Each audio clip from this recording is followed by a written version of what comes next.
Hi, this is Patrick Hunt here, and I'm just going to speak a little bit about no-dig gardening. I'm really interested in no-dig gardening. I've been doing it for a long, long time.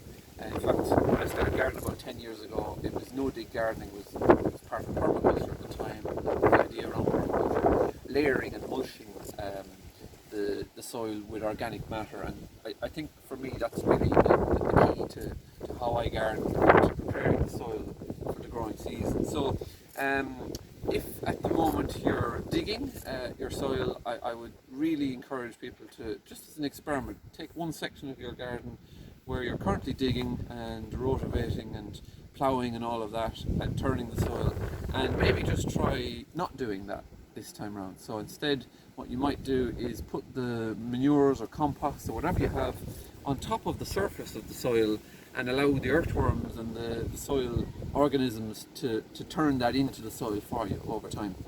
One of the benefits of it is that, first of all, it protects the soil and it keeps the soil from blowing away on dry days in the wind. Exposed soil is an invitation for weeds, I suppose.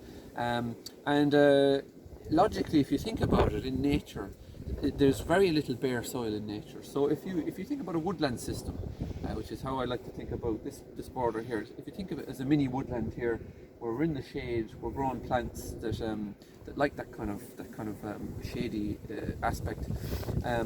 In the autumn, when the leaves would naturally fall to the surface of the soil, they cover the existing soil with organic matter, and then over the year then they break down slowly, and any seeds from the trees that fall into that will germinate and grow. But that cover, that protection that the leaves would naturally provide, helps to retain moisture in the soil, and also as well it helps to feed the soil food web. So all the amino acids, the bacteria, protozoa, all that kind of stuff that's in the soil, the billions and billions of tiny little life forms that are there, are actually benefiting from this layer, this protective layer that's covering it over. And if we use that same idea in our gardens, we're going to have a lot less work to do. In all honesty, I probably couldn't keep this garden weeded if I wasn't using this method, because the space, the area is far too big if I had to be going down hand weeding all the time. So what I will do typically in a bed like this is I might take out some of the more pernicious weeds by hand, like the scotch grasses, for example. But over here we can see little bits of what's called lesser celandine. It's a beautiful woodland plant in its own right, but where it is there, I don't particularly want it growing there. And what I'm going to do is literally just take some compost and just cover it over like that.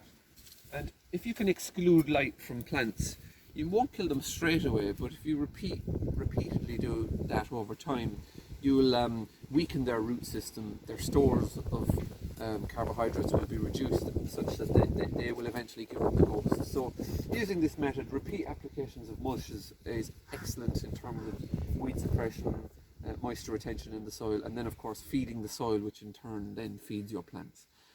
So as I said at the start of the video, if you're currently doing a lot of digging and spending a lot of time weeding and trying to keep bare soil from becoming weedy, maybe just try mulching that area with any organic matter you have. If it's something from your own compost heap, if it's some mulch material you've bought in, some well-rotted farmyard manure, it could be from a stable, it could be from farmyard.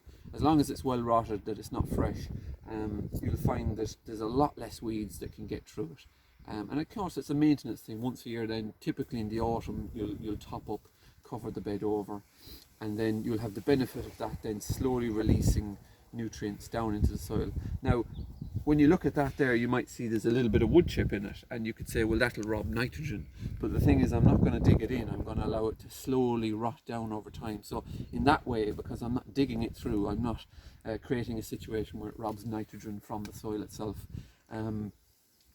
Yeah, I really like this method. I would encourage anyone who's currently digging to give themselves a break a little bit from tradition, try something new, and you know, you might be surprised at the results. I would never go back to digging, not that I ever did in the first place, but I really don't understand why people dig at all anymore. There's plenty of really good examples out there of people mulching using permaculture techniques and layering techniques and mimicking what nature does naturally, and incorporating that into their garden. So, you know, look at how nature gardens and then copy those examples in your own garden. So give it a try and see how you get on. Thanks very much.